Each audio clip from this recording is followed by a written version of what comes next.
রাজনৈতিক দলের বিচারের সুযোগ রেখে আন্তর্জাতিক অপরাধ ট্রাইব্যুনালের অধ্যাদেশের খসড়া উপদেষ্টা পরিষদের অনুমোদন। সচিবালয়ে প্রধান উপদেষ্টা। কোন দল রাজনীতিতে থাকবে কিনা সিদ্ধান্ত নেবে জনগণ, মন্তব্য মির্জা ফখরুলের। আওয়ামী লীগের বিচার দাবি। এবং গণহত্যার অভিযোগে গ্রেপ্তার ৮ সেনা ও পুলিশ কর্মকর্তাকে কারাগারে প্রেরণ। ১৯ ডিসেম্বরের মধ্যে তদন্ত শেষ করার নির্দেশ ট্রাইব্যুনালের।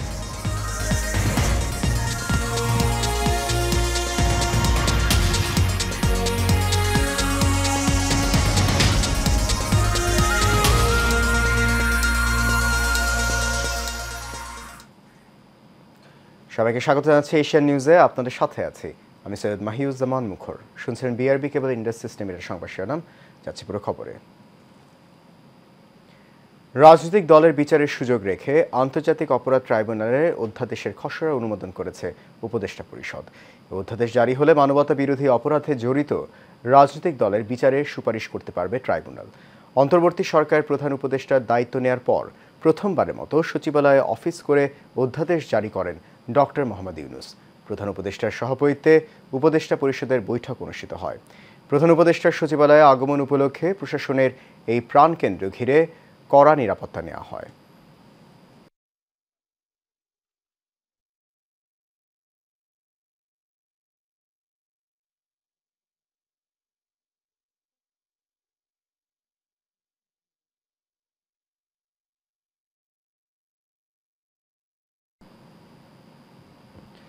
রাষ্ট্রপতি মোহাম্মদ শাহাবুদ্দিনের সঙ্গে আজ সন্ধ্যায় সৌজন্য সাক্ষাৎ করবে নির্বাচন কমিশন গঠনের জন্য নবনিযুক্ত ৬ সদস্যের অনুসন্ধান কমিটি। সন্ধ্যা ৬টায় এই সাক্ষাৎ হবে বলে জানিয়েছেন রাষ্ট্রপতির প্রেস সচিব মোহাম্মদ জয়নাল আবেদিন। প্রধান নির্বাচন কমিশনার ও অন্যান্য নির্বাচন কমিশনারদের নিয়োগ আইন ২০২২-এর ধারা ৩ অনুযায়ী প্রধান নির্বাচন কমিশনার ও অন্যান্য নির্বাচন কমিশনার নিয়োগ দেওয়ার জন্য আইনে বর্ণিত যোগ্যতা সম্পন্ন ব্যক্তিদের নাম সুপারিশ করার লক্ষ্যে এই অনুসন্ধান কমিটি গঠন করা হয়েছে। সুপ্রিম কোর্টের আপিল বিভাগের বিচারপতি জুবায়ের রহমান চৌধুরী কমিটির সভাপতি। অনুসন্ধান কমিটির বিষয়ে গত ৩১ অক্টোবর মন্ত্রিপরিষদ সচিব ডক্টর শেখ আব্দুর রশিদ স্বাক্ষরিত প্রজ্ঞাপন জারি করা হয়। কে রাজনীতি করবে আর কে করবে না সেটা জনগণ নির্ধারণ করবে, তবে রাজনৈতিক দল হিসেবে বিএনপি কাউকে বাধা দিতে পারে না। তবে মানুষ গুম, খুন ও হত্যার দায়ে আওয়ামী লীগের বিচার হওয়া উচিত, এমন মন্তব্য করেছেন বিএনপি মহাসচিব মির্জা ফখরুল ইসলাম আলমগীর। ফেনীর ফুলগাজীতে বিএনপি চেয়ারপারসন বেগম খালেদা জিয়ার বাড়ির আঙিনায় সাম্প্রতিক বন্যায় ক্ষতিগ্রস্ত শিক্ষার্থী ও জনসাধারণের মাঝে শিক্ষা উপকরণ ও ঢেউটিন বিতরণ কর্মসূচিতে তিনি এসব কথা বলেন। বিস্তারিত দেখুন মণ্ডলী নামের রিপোর্টে।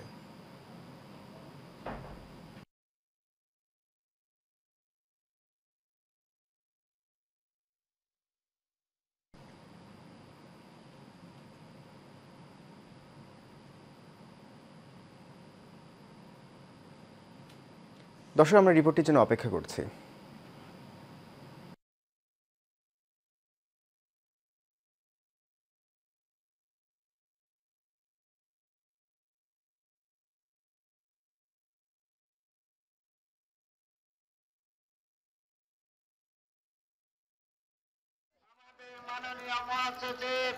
সাম্প্রতিক বন্যা ক্ষতিগ্রস্ত শিক্ষার্থী ও জনসাধারণের মাঝে শিক্ষা উপকরণ ও ঢেউটিন বিতরণ করতে এই কর্মসূচির আয়োজন করে বিএনপি।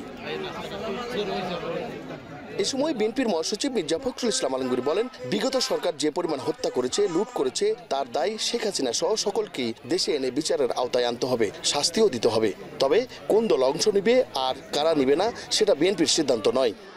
আমরা বলেছি যে আমরা একটা রাজনৈতিক দল, কে নির্বাচন করবে, কে রাজনীতি করবে, কে রাজনীতি করবে না সেটা তো নির্ধারণ করবে জনগণ। আমি একটা রাজনৈতিক দল হিসেবে তো সে নির্ধারণ করতে পারি না। সুতরাং এখানে কোনো ভুল বুঝাবুঝির অবকাশ নাই।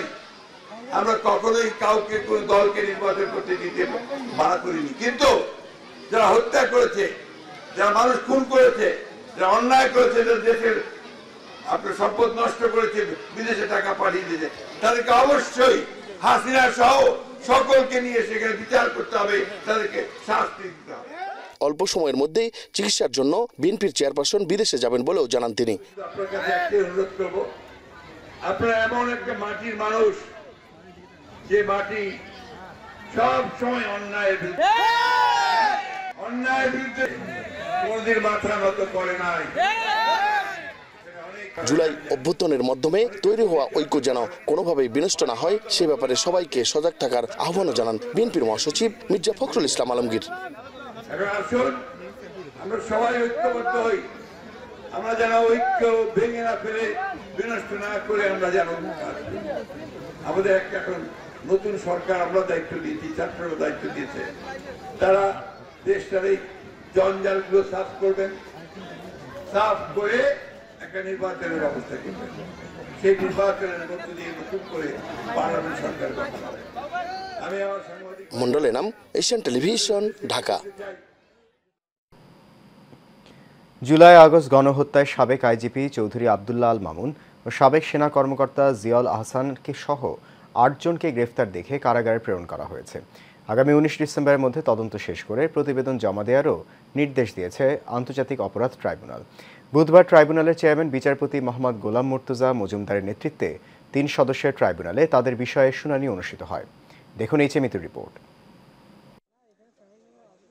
জুলাই আগস্টে ছাত্র জনতার ওপর নির্বিচারে গুলি বর্ষণের সময় পতিত সরকার শেখ হাসিনার সবচেয়ে আস্থাভাজন ছিলেন সাবেক পুলিশের প্রধান চৌধুরী আব্দুল্লাহ আল মামুন। সেই শেখ হাসিনার হাতে তৈরি ট্রাইব্যুনালে বুধবার হাজির করা হয় তাকে। সাথে ছিলেন সাবেক সেনা কর্মকর্তা জিয়াউল আহসান সহ আরও ৭ জন। তাদের হাজির করে মানবতা বিরোধী অপরাধ মামলায় আনুষ্ঠানিক গ্রেফতার দেখানো হয়। এরপর ৩ বিচারপতির নেতৃত্বাধীন ট্রাইব্যুনালে শুরু হয় শুনানি। শুরুতেই চিফ প্রসিকিউটর জুলাই আগস্ট গণহত্যায় চৌধুরী মামুনকে সুপ্রিম কমান্ডার হিসেবে আখ্যায়িত করেন। চৌধুরী আব্দুল্লাহ আল মামুন সাহেব জুলাই আগস্টের সময়ে বাংলাদেশের পুলিশের মহাপরিদর্শক হিসাবে ছিলেন, পুলিশ বাহিনীর সুপ্রিম কমান্ডার ছিলেন। তার নেতৃত্বে গোটা বাংলাদেশের ৫৬,০০০ বর্গমাইল জুড়ে নিরস্ত্র নিরীহ ছাত্র জনতার উপরে নির্বিচার গুলিবর্ষণ করে প্রায় ২ সহস্রাধিক ছাত্রকে হত্যা এবং ২৫ সহস্রাধিক মানুষকে আহত এবং পঙ্গু করা বা চিরস্থায়ীভাবে দৃষ্টিশক্তি হারানো বা অঙ্গহানি করার মতো অপরাধ তারা সংগঠিত করেছেন। এনটিসিএম এর দায়িত্বে থাকা সাবেক মেজর জেনারেল অবসরপ্রাপ্ত জিয়াউল আহসান কিভাবে ইন্টারনেট বন্ধ করে গণহত্যায় উস্কে দেন তা আন্তর্জাতিক অপরাধ ট্রাইব্যুনালকে বর্ণনা করেন। বরখাস্তকৃত মেজর জেনারেল জিয়াউল আহসানের ব্যাপারে আমরা বলেছি যে তিনি প্রথমে র্যাবে, বিভিন্ন সময় র্যাবের বিভিন্ন পজিশনে, সর্বশেষ এনটিএমসির ডিজি হিসেবে চাকরিরত ছিলেন। তিনি বাংলাদেশের গুম, এনফোর্সড ডিসঅ্যাপিয়ারেন্স এবং এই গুমের পরে নিয়ে গিয়ে তাদেরকে যে পৈশাচিক অত্যাচার, তারপরে হত্যা করে লাশ বিভিন্ন জায়গায় ডিসপোজাল করে দেয়া, এই কালচারের জনক হচ্ছেন তিনি। আশুলিয়ায় পুলিশের গাড়িতে ৪৩ জনকে পুড়িয়ে মারা, যাত্রাবাড়ির গণহত্যা, মিরপুরের গণহত্যার বর্ণনা দেন চিফ প্রসিকিউটর। সাভার অঞ্চলের একজন এসপি, একজন এএসপি, একজন ওসি যারা আশুলিয়াতে ৬টা ছেলেকে গুলি করে হত্যা করার পরে লাশ ভ্যানে মালপত্রের মতো এরকম চ্যাংদোলা করে প্রথমে রিক্সা ভ্যানে উঠিয়েছে, পরবর্তীতে পুলিশের ভ্যানে তুলে পেট্রোল দিয়ে আগুন জ্বালিয়ে তাদেরকে পুড়িয়ে নিশ্চিহ্ন করতে চেয়েছে, প্রমাণ করতে চেয়েছে যে পুলিশ ভ্যানে আন্দোলনকারীরা আগুন দিয়ে এই লাশগুলো পুড়িয়েছে। তারা যে অপরাধগুলো করেছে এগুলো শয়তানও করতে ভয় পাবে। প্রত্যেকটা অফিসারের ব্যাপারে সুনির্দিষ্ট যে সমস্ত অভিযোগ ছিল সেগুলো আমরা সুনির্দিষ্টভাবে তুলে ধরেছি। আগামী ১ মাসের মধ্যে তদন্ত শেষে এই ৮ আইন শৃঙ্খলা বাহিনীর সদস্যের বিরুদ্ধে প্রতিবেদন ট্রাইব্যুনালে দাখিলের নির্দেশনা দেওয়া হয়েছে। Mitu, Asian television, Dhaka. বিএনপির ভারপ্রাপ্ত চেয়ারম্যান তারেক রহমানের ৬০তম জন্মদিন আজ। ১৯৬৫ সালের এই দিনে জন্মগ্রহণ করেন তিনি। তারেক রহমানের জন্মদিন উপলক্ষে দেশব্যাপী দলের নেতাকর্মীরা জমকালো অনুষ্ঠান উদযাপনের পরিকল্পনা করলেও এবার দলের পক্ষ থেকে সেটা না করার জন্য নির্দেশনা দেওয়া হয়েছে। ১১ নভেম্বর এই বিষয়ে আনুষ্ঠানিক বিবৃতি দিয়ে দলের পক্ষ থেকে নেতাকর্মীদের জন্মদিন উদযাপন না করার জন্য বলা হয়েছে। দলটির সিনিয়র যুগ্ম মহাসচিব রুহুল কবির রিজভির সই করা ওই বিবৃতিতে সংগঠনের সব ইউনিটের নেতাকর্মীদের জানানো হয় তারেক রহমানের জন্মদিন নিয়ে কোনো অনুষ্ঠান হবে না। এর ব্যত্যয় হলে সংশ্লিষ্টদের বিরুদ্ধে সাংগঠনিক ব্যবস্থা নেওয়া হবে বলেও সতর্ক করা হয়। গাজীপুরের কাশিমপুরে বেক্সিমকো ইন্ডাস্ট্রিয়াল পার্কের শ্রমিকেরা বেশ কয়েকদিন ধরেই বেতনের দাবিতে ঢাকা টাঙ্গাইল মহাসড়ক সকাল সন্ধ্যা অবরোধ করে রাখছে। 12 তারিখে বেতন প্রদানের কথা থাকলেও আজ পর্যন্ত বেতন পরিশোধ না করায় রাস্তা অবরোধ করে রাখে শ্রমিকেরা। বেক্সিমকো ইন্ডাস্ট্রিয়াল পার্কে প্রায় 40,000 শ্রমিক কাজ করে বলে জানা যায়। আজ সকালে কিছু কারখানার ছুটি ঘোষণা দেওয়ার পর শ্রমিকেরা রাস্তায় নেমে বিক্ষোভ করে, আর এতে করে রাস্তায় যান চলাচল বন্ধ রয়েছে। ভোগান্তিতে পড়ছে হাজারো মানুষ। তবে বেতন না দেওয়া পর্যন্ত এই আন্দোলন চালিয়ে যাবে বলে জানান শ্রমিকেরা। 3 দিনের মধ্যে রাজধানীতে ব্যাটারি চালিত অটোরিকশা চলাচল বন্ধে হাইকোর্টের নির্দেশনা বাস্তবায়নে মাঠে নেমেছে পুলিশ। এদিকে জীবিকার দোহাই দিয়ে আন্দোলনে নামার ঘোষণা রিকশা চালকদের। শেখ সোহাগের প্রতিবেদনে ক্যামেরায় ছিলেন সাব্বির রহমান। হাইকোর্টের নির্দেশনায় ব্যাটারি চালিত রিকশা বন্ধ হলেও রাজধানীর প্রধান সড়কে এখনো চলছে অবৈধ এই 3 চাকার বিপজ্জনক বাহন। প্রচলিত রিকশার চেয়ে দ্রুত গতিতে চলায় ব্যাটারি চালিত রিকশা এখন নগরীর আতঙ্কের কারণ হয়ে দাঁড়িয়েছে। নগরীতে চলছে 8 লাখ অবৈধ অটোরিকশা। তবে আয় উপার্জনের পথ বন্ধ হয়ে গেলে আন্দোলনের বিকল্প দেখছেন না অটোরিকশা চালকরা। এই অটো দিয়া আমার ফ্যামিলি চলে, এই অটো দিয়ে আমার রিজেক্ট। এই অটো যদি বন্ধ হয়ে যায় তাহলে আমরা রাস্তা আন্দোলন করবো। এখন বয়স হয়ে গেছে, আমার গাঁটায় ব্যথা, অটো ছাড়া চালাইতে পারি না। যদি এটা বন্ধ হয়ে যায় আমাদের রিজেকের কোনো ব্যবস্থা নাই। চাকরি বাড়ি হইতেছে না, লেখাপড়া বহুত করছি, তার কারণে আমি অটোরিক্সা হাতে নিছি। এখন অটোরিক্সা বন্ধ হয়ে যায়, আমি আমার বউ পোলাপান বাপ বা ছোট ভাই নিয়ে খুব কষ্ট করে দেবো। বন্ধ করে দিলে আমরা কীভাবে ব্যবস্থা করতো? বন্ধ হলে আমরা খাবো কি? সরকার একটা ব্যবস্থা করে দেব। বিভিন্ন সময় অভিযান চালিয়ে বন্ধ করা যায়নি। হাইকোর্টের নির্দেশনায় কঠোর অবস্থানে যাচ্ছেন বলে জানান ট্রাফিক বিভাগের এই কর্মকর্তা। তো মহামান্য হাইকোর্টের যে নির্দেশনা রয়েছে সেই আলোকে আমরা মহাসড়কে বা ঢাকা আমাদের যে গুলশান ট্রাফিক ডিভিশনের এরিয়া রয়েছে সেই এলাকাগুলোতে যেন সড়কে কোনো ব্যাটারি চালিত রিকশা না চলতে পারে সেই বিষয়ে আমরা কার্যকর ব্যবস্থা গ্রহণ করছি। জাহাঙ্গীরনগর বিশ্ববিদ্যালয়ের শিক্ষার্থী অটোরিকশায় ধাক্কায় নিহত হওয়ায় অটোরিকশার ভবিষ্যৎ আরও কঠিন হলো। বিদ্যুৎ অপচয় রোধে দুর্ঘটনা এড়াতে হাইকোর্টের নির্দেশে বন্ধ হয়ে গেল অটোরিকশা। তবে মহাসড়কে দেখা যায় ব্যাটারি চালিত অটোরিকশা। অটোরিকশা বন্ধ হলে আন্দোলনে নামবে অটো চালকরা। শেখ সোহাগ, এশিয়ান টেলিভিশন, ঢাকা। ঢাকার আরিচা মহাসড়কের ধামরাইয়ে স্ত্রীর মরদেহ নেয়ার পথে সড়ক দুর্ঘটনায় স্বামী নিহত ও আহত হয়েছেন আরও 9 জন। ধামরাই ফায়ার সার্ভিসের কর্মকর্তা সোহেল রানা জানায়, ঢাকা মেডিকেল হতে সুলতানার মরদেহ নিয়ে বাড়ি যাওয়ার পথে বালিথা AKH নামের পোশাক কারখানার কাছে এসে নিয়ন্ত্রণ হারিয়ে দুর্ঘটনার কবলে পড়ে স্বামী ফরিদুল ইসলাম ঘটনাস্থলে নিহত হয় এবং আরও 9 জন আহত হয়। আহতদেরকে চিকিৎসার জন্য ঢাকা মেডিকেল কলেজ হাসপাতালে পাঠানো হয়েছে। হাইওয়ে থানার পুলিশের কাছে লাশ হস্তান্তর করা হয়েছে বলে জানান ফায়ার সার্ভিসের এই কর্মকর্তা।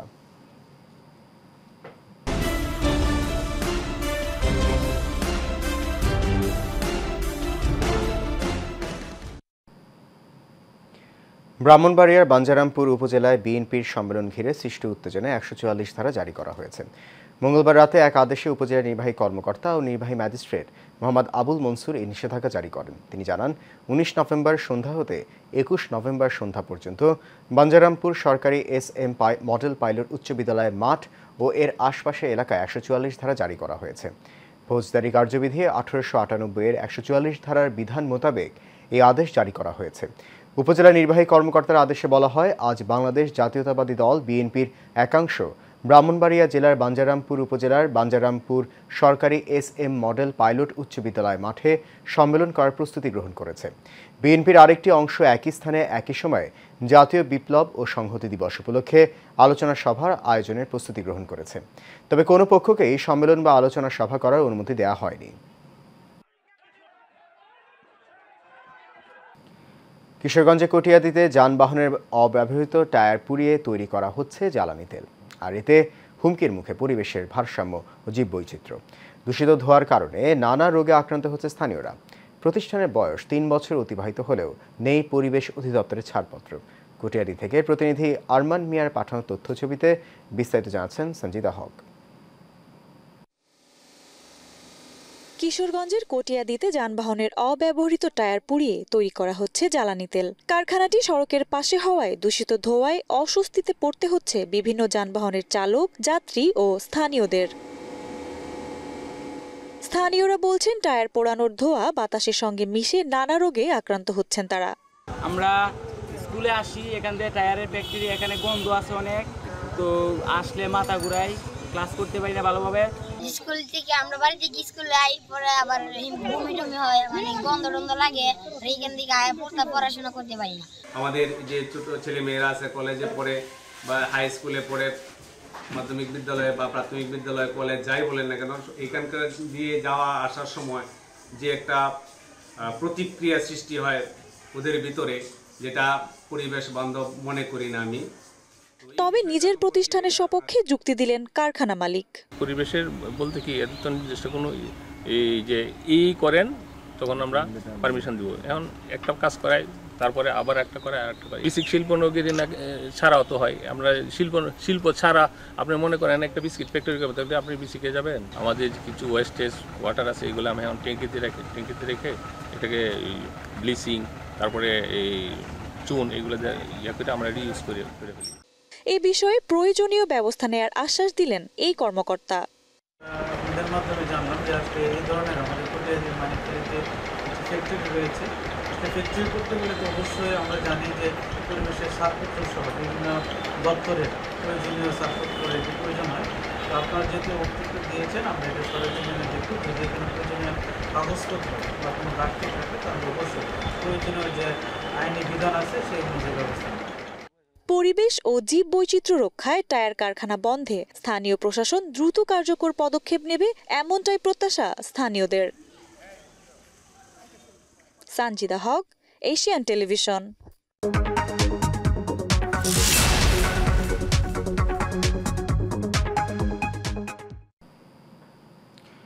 রংপুরের পীরগঞ্জে আগাম জাতের মুড়ি কাটা পেঁয়াজ উৎপাদনে বাম্পার ফলনেও হাসি নেই চাষিদের মুখে। তাদের অভিযোগ, বাজার ভারসাম্যহীনতায় মিলছে না ন্যায্য মূল্য। লোকসান ঠেকাতে আমদানি বন্ধ এবং কৃষক পর্যায়ে সুনির্দিষ্ট বাজার মূল্য নির্ধারণের দাবি কৃষকদের।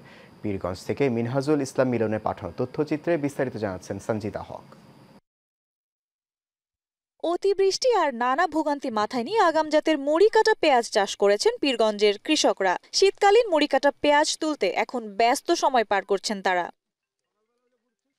আগাম জাতের এসব পেঁয়াজ যাচ্ছে ঢাকা সহ দেশের বিভিন্ন পাইকারি আড়তে। তবে বীজ ও সার সহ সব ধরনের উপকরণের দাম বাড়ায় ন্যায্য মূল্য পাচ্ছেন না বলে জানিয়েছেন কৃষকরা। এছাড়া কাঙ্ক্ষিত দাম না পাওয়ায় হতাশ ব্যবসায়ীরাও।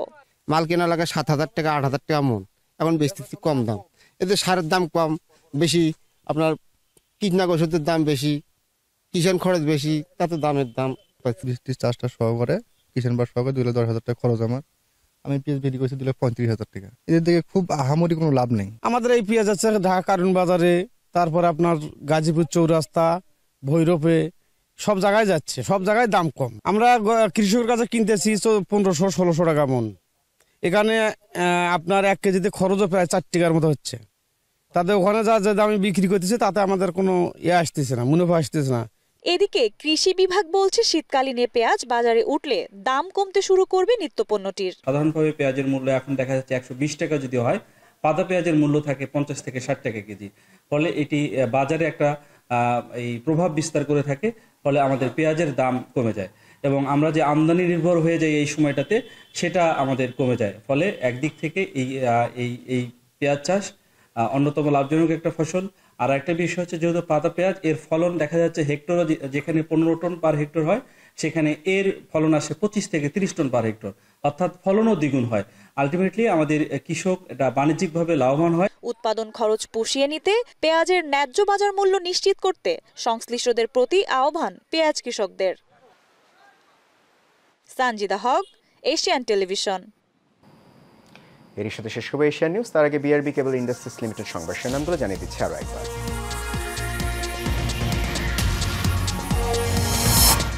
রাজনৈতিক দলের বিচারের সুযোগ রেখে আন্তর্জাতিক অপরাধ ট্রাইব্যুনালের অধ্যাদেশের খসড়া উপদেষ্টা পরিষদে অনুমোদন, সচিবালয়ের প্রধান উপদেষ্টা।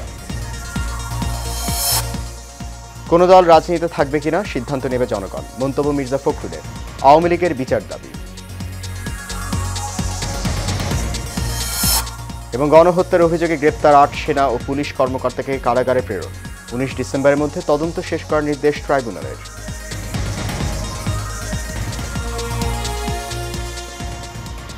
এশিয়ান নিউজ এ পর্যন্ত। আমাদের পরবর্তী সংবাদ দেখার আমন্ত্রণ রইল। এতক্ষণ সঙ্গে থাকার জন্য অনেক ধন্যবাদ সবাইকে।